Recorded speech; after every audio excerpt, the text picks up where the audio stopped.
البداية مشاهدين بصحيفة ماركا التي عنونت: هل هو كلاسيكو حاسم لزيدان وإنريكي؟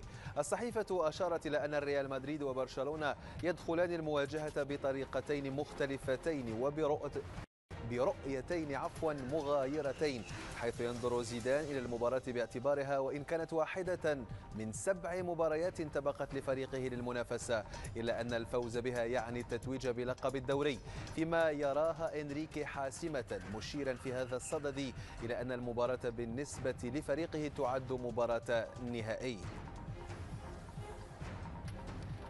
من بينيتيز إلى زيدان، ماذا تغير في الكلاسيكو خلال 520 يوما؟ السؤال وإجابته نطالعهما في صحيفة آس.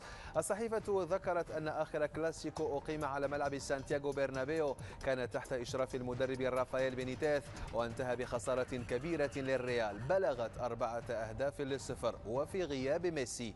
ومنذ ذلك الوقت إلى الآن تغيرت الكثير من الأمور، في مقدمتها علاقة المدرب مع اللاعبين. الصحيفة ذكرت أن الريال يدخل الكلاسيكو هذه المرة متصدرا للدوري، أما النقطة السلبية الوحيدة فتتعلق بحارس المرمى كيلور نافاس الذي يقدم أسوأ موسم له مع الفريق حسب الصحيفة.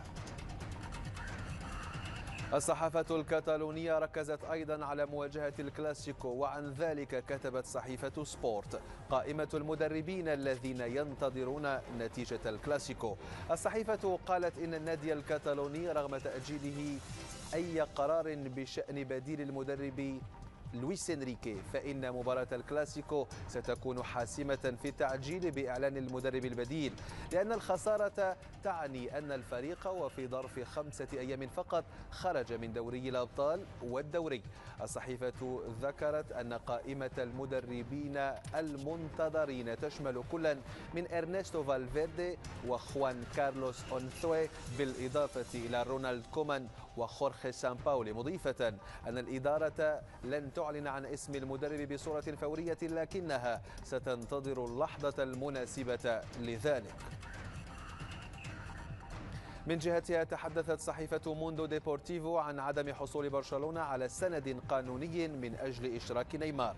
الصحيفة أشارت إلى أن الجديد في قضية نيمار هو أن النادي لن يكون بمقدوره إشراك اللاعب في مباراة الكلاسيكو بعد فشل اجتماع المحكمة الإدارية للرياضة في إسبانيا من أجل البت في الطعن المقدم من قبل برشلونة، مشيرة في بيان أصدرته إلى أن تقديم الطعن لا يوقف تنفيذ العقوبة، وهو البيان الذي قوبل بسخط واسع داخل أروقة النادي الكتالوني باعتباره لا يعبر إلا عن وجهة نظر رئيس اللجنة فقط.